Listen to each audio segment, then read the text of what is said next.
জ্ঞান বিজ্ঞান সমিতি অসমৰ 30 সংখ্যক বাৰ্ষিক সাধাৰণ পৰিষদৰ সভাখন কটন বিশ্ববিদ্যালয়ৰ এলুমনাই ভৱনত 6 আৰু 7 এপ্ৰিল তাৰিখে দুদিনীয়া কাৰ্যসূচীৰে অনুষ্ঠিত হৈ যায়। কাৰ্যসূচীৰ দ্বিতীয় দিনা যোৱা 24 ডিচেম্বৰ তাৰিখে সদৌ অসম ভিত্তিত অনুষ্ঠিত হৈ যোৱা জ্ঞান বিজ্ঞান বৃত্তি পৰীক্ষাৰ পুৰস্কাৰসমূহ প্ৰদান কৰা হয়। এই বৃত্তি পৰীক্ষাত অসমৰ ভিন্ন প্ৰান্তৰ মুঠ 2,500 ছাত্ৰ-ছাত্ৰীয়ে অংশগ্ৰহণ কৰিছিল। এই সভাত উপস্থিত থাকে হিৰণ্যনাথ, ভূষণ চহৰীয়া, আজিজুল হক আৰু সুশীল ডেকাকে ধৰি ভালেসংখ্যক বিশিষ্ট ব্যক্তি। পুৰস্কাৰসমূহ প্ৰদান কৰে সমিতিৰ উপদেষ্টা মাধৱী মেধি, সভাপতি তপন কুমাৰ শৰ্মা, কাৰ্যকৰী সভাপতি অনন্ত চৰণ শৰ্মা, ডক্টৰ ইন্দিৰা বৰদলৈ, ডক্টৰ শামীম আখতাৰ, সচিব জুলাছুদ্দিন আহমেদ, ৰঞ্জিত কুমাৰ শৰ্মা আৰু উৎপল বেজবৰুৱাই। জ্ঞান বিজ্ঞান সমিতিৰ বিত্তীয় প্ৰতিবেদন পাঠ কৰে কোষাধ্যক্ষ প্ৰভাত বনিয়াই। সভাত জ্ঞান বিজ্ঞান সমিতি অসমৰ এটি ৱেবছাইটো মুকলি কৰা হয়। সভাৰ কাৰ্যসূচী অনুসৰি সম্পাদকীয় প্ৰতিবেদন পাঠ কৰে প্ৰধান সচিব জুলাছুদ্দিন আহমেদে। কাৰ্যসূচীত অসমৰ ভিন্ন জিলাৰ পৰা অহা জ্ঞান বিজ্ঞান সমিতি অসমৰ ভালেসংখ্যক প্ৰতিনিধিয়ে অংশগ্ৰহণ কৰে। উল্লেখ্য যে 1990 চনৰ পৰা সাক্ষৰ সমাজ এখনৰ লগতে বিজ্ঞানভিত্তিক মানসিকতা সৃষ্টি তথা অন্যান্য ক্ষেত্ৰত জনসাধাৰণৰ মাজত সজাগতা সৃষ্টিৰ বাবে অবিৰতভাৱে প্ৰয়াস কৰি আহিছে জ্ঞান বিজ্ঞান সমিতি অসমে। 30 সংখ্যক বাৰ্ষিক সাধাৰণ পৰিষদৰ প্ৰথম দিনাৰ কাৰ্যসূচী হিচাপে জ্ঞান বিজ্ঞান সমিতি অসমৰ বিভিন্ন জিলা আৰু খণ্ড সমিতিসমূহে বিগত বৰ্ষত পালন কৰা দিৱস আৰু অন্যান্য কাৰ্যসূচীৰ প্ৰতিবেদন পাঠ কৰে আৰু পৰ্যালোচনাৰ পাছত প্ৰতিবেদনসমূহ গ্ৰহণ কৰা হয়।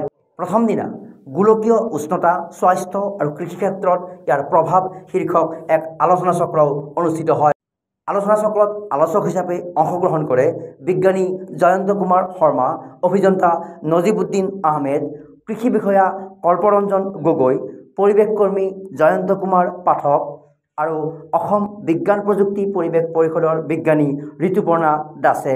জ্ঞান বিজ্ঞান সমিতি অসমৰ সভাপতি তপন কুমাৰ শৰ্মাই আলোচকসকলক আদৰণি জনায় আৰু বিষয়টোৰ ওপৰত আলোকপাত কৰে।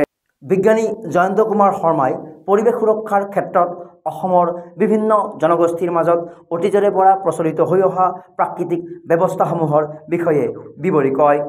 অসম বিজ্ঞান প্ৰযুক্তি পৰিৱেশ পৰিষদৰ বিজ্ঞানী ঋতুপৰ্ণা দাসে তেওঁলোকৰ বিভাগৰ জৰিয়তে পৰিৱেশ সুৰক্ষাৰ ক্ষেত্ৰত হাতত লোৱা কাৰ্যসূচীসমূহৰ বিষয়ে ৰাইজক অৱগত কৰায়। কৃষি বিজ্ঞানী কল্পৰঞ্জন গগৈয়ে কৃষি ক্ষেত্ৰত গোলকীয় উষ্ণতাই কেনেদৰে প্ৰভাৱ পেলায় সেই বিষয়ে বহলাই কয়। পৰিৱেশ সুৰক্ষা কৰ্মী জয়ন্ত কুমাৰ পাঠকে কয় যে পৰিৱেশ সুৰক্ষাৰ বাবে সকলো ব্যক্তিয়ে নিজেই কিছুমান কাৰ্যসূচী হাতত ল'ব পাৰে। অনুষ্ঠানত জ্ঞান বিজ্ঞান সমিতি অসমৰ কৰ্মীসকলৰ উপৰিও অন্যান্য বিভিন্ন অনুষ্ঠান প্ৰতিষ্ঠানৰ ভালেসংখ্যক প্ৰতিনিধি উপস্থিত থাকে। Bureau report, democracy live 24/7।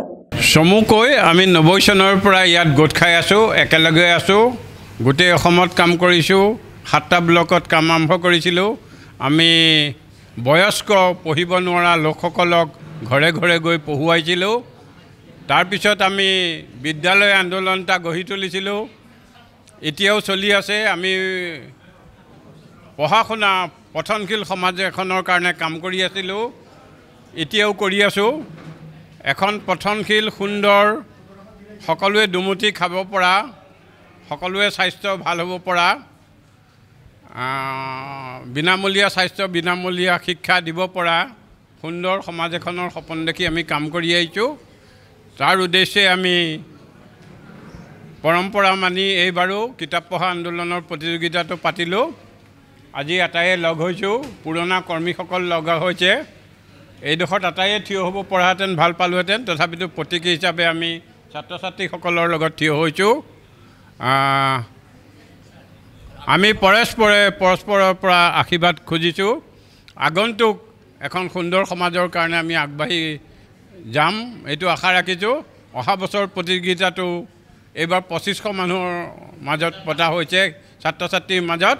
অহাবাৰ কমেও 10,000 ছাত্ৰ ছাত্ৰীৰ মাজলৈ আমি যাব পাৰিম। 1990 চনৰ পৰাই জ্ঞান বিজ্ঞান সমিতি অসমে ইয়াত কাম কৰি আছে। সমগ্ৰ অসমতে বিজ্ঞান মনস্কতা সৃষ্টি আৰু সাক্ষৰতাৰ বাবে কাম কৰিবলৈ তেওঁলোকে মানে আগবাঢ়ি আহিছিল। প্ৰথমে অসম বিজ্ঞান সমিতি আছিল। অসম বিজ্ঞান সমিতিয়ে এই কামটো আৰম্ভ কৰিছিলে বিজ্ঞান মনস্কতা সৃষ্টিৰ, কিন্তু তেওঁলোকে দেখিলে যে অসমত সাক্ষৰতাৰ মানে বহুত নিৰক্ষৰ মানুহ বেছি, গতিকে নিৰক্ষৰতাখিনি নাইকিয়া কৰিলেহে আমি বিজ্ঞান মনস্কতা সৃষ্টি কৰিব পাৰিম। সেইবাবে তেওঁলোকে জ্ঞান বিজ্ঞান সমিতি সৃষ্টি কৰিলে। তাৰপিছত সমগ্ৰ ভাৰততে আছে জ্ঞান বিজ্ঞান সমিতি, ইয়াত জ্ঞান বিজ্ঞান সমিতি অসম বুলি আছিলে। আৰু কাম কাজ কেনেকুৱা হৈ থাকে আৰু দিনত? তেনেদৰে প্ৰথম অৱস্থাত 7টা খণ্ডত কাম কৰিছিলে অসমৰ।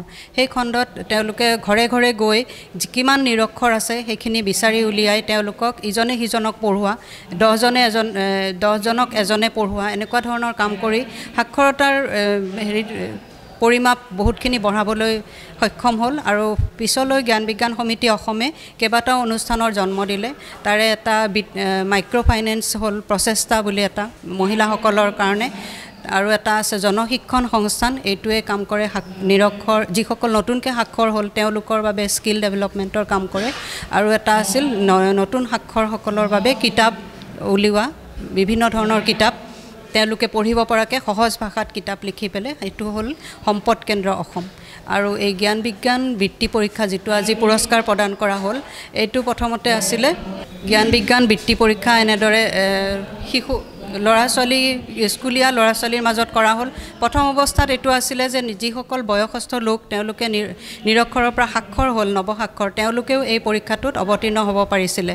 লাহে লাহে সেই সংখ্যাটো কমি আহিলে, সেইকাৰণে আমি এতিয়া কেৱল বিদ্যালয়ৰ শিশুসকলৰ মাজত এইটো ব্যৱস্থা কৰা হ'ল। আৰু জ্ঞান বিজ্ঞান সমিতি অসমে প্ৰকাশ কৰা কিতাপৰ লগতে স্কুলৰ কিতাপসমূহৰ উপৰিও আৰু এখন কিতাপ নতুনকৈ প্ৰকাশ কৰা হৈছে। সেই কিতাপখন পঢ়ি তেওঁলোকে এই পৰীক্ষাটোত অৱতীৰ্ণ হয়। আৰু এইবাৰতো বহুতখিনি মানে প্ৰায় 2,500 ছাত্ৰ ছাত্ৰী এই পৰীক্ষাত অৱতীৰ্ণ হৈছে, আপোনালোকে ইতিমধ্যে দেখিছে।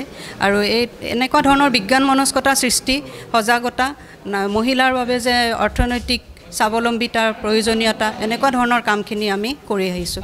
জড়িত হ'ব বিচাৰিলে কেনেকৈ কাৰ লগত জড়িত হ'ব পাৰোঁ সুযোগ? আমাৰ ইয়াতে গুৱাহাটী মহানগৰ সমিতি এখনো আছে। প্ৰত্যেক খণ্ড আৰু জিলাত যিদৰে সমিতি আছে সেইদৰে মহানগৰ সমিতিও আছে। তাত যোগাযোগ কৰিলে হৈ যাব। আপোনালোকে তেনেধৰণে সমিতিৰ সম্পাদিকা সভাপতি আছে, আৰু এখেত হৈছে কোষাধ্যক্ষ কেন্দ্ৰীয় কমিটিৰ।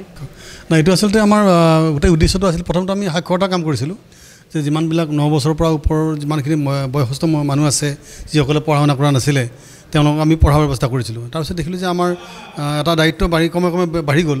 মহিলাসকললৈ কাম কৰিছোঁ, তাৰপিছত আমি যুৱকসকললৈ কাম কৰিছোঁ।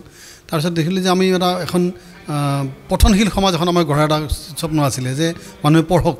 তো এই সময়ত যিটো আটাইবিলাক মানুহ আমি নিজেও মোবাইলক লৈ ব্যস্ত হৈ থাকোঁ বা বিভিন্ন কিতাপৰ পৰা লাহে লাহে মানুহ বিচ্ছিন্ন হৈ আহিছে। সেইকাৰণে প্ৰথমতে কিতাপ পঢ়া প্ৰতিযোগিতা হিচাপে আমি আৰম্ভ কৰিছিলোঁ। তাৰপিছত দেখিলোঁ যে অকণমান বৃত্তি শব্দটো আহিলে বা কিবা হ'লে মানুহবিলাক অকণমান বেছি আকৰ্ষিত হয়, আৰু সেইকাৰণে আমি তাৰমানে লাহে লাহে ইয়াক জ্ঞান বিজ্ঞান বৃত্তি হিচাপে আমি ইয়াক প্ৰতিষ্ঠা কৰিলোঁ। আৰু দেখিলোঁ যে এইবাৰ যথেষ্টখিনি সঁহাৰি পাইছোঁ, আৰু আমাক আৰু আগলৈ কাম কৰি যোৱাৰ কাৰণে আপ্লুত কৰিছে। মানে মই 9ম শ্ৰেণীৰ পৰা 34 স্থান পাইছোঁ। এই জ্ঞান বিজ্ঞান সমিতিয়ে পতা পৰীক্ষাটো মই খুবেই ভাল পাইছোঁ আৰু লাভান্বিতও হ'ব পাৰিছোঁ, কিয়নো এই পৰীক্ষাটোৰ পৰা বহুতো অভিজ্ঞতাও হৈছে মোৰ। আৰু ইয়াৰ আগতেও বহুতো পৰীক্ষা দিছিলোঁ, কিন্তু মই তাত বিশেষ এটা স্থান লাভ কৰিব পৰা নাছিলোঁ, যদিও ইয়াত মই 4ৰ্থ স্থান পাই খুবেই ভাল পাইছোঁ। এইখিনি মই পশ্চিম দৰং জাতীয় বিদ্যালয়ৰ বৰ্তমান 10ম শ্ৰেণীত অধ্যয়ন কৰি আছোঁ। মই জ্ঞান বিজ্ঞান সমিতিৰ সমূহ কৰ্মকৰ্তালৈ বহুত ধন্যবাদ জনাইছোঁ। তেওঁলোকে আমাক জ্ঞান অৰ্জনৰ আৰু প্ৰতিভা বিকাশৰ এটা মঞ্চ দিয়াৰ বাবে। মোৰ পোনপ্ৰথমে আপোনালোকৰ ওচৰত নমস্কাৰ সেৱা যাচিছোঁ। মোৰ এই পৰীক্ষাটো দি খুবেই ভাল লাগিছে, আৰু এই পৰীক্ষাটোত পোৱা নোপোৱাৰ লগত ইমান কথা নাই। এই পৰীক্ষাটো যে আমি দিছোঁ আৰু জ্ঞানো আহৰণ কৰিছোঁ, সেয়ে আৰু জ্ঞান বিজ্ঞান সমিতিৰ সকলো শিক্ষাগুৰুলৈ মই সেৱা যাচিছোঁ আৰু নমস্কাৰ জ্ঞাপন কৰিছোঁ। ধন্যবাদ। সকলো জ্ঞান বিজ্ঞান সমিতিৰ কৰ্মকৰ্তালৈ ধন্যবাদ জ্ঞাপন কৰিছোঁ, কাৰণ এনেকুৱা ধৰণৰ বৃত্তি পৰীক্ষা পাতি ছাত্ৰ ছাত্ৰীসকলক বহু পৰিমাণে উপকৃত কৰিছে।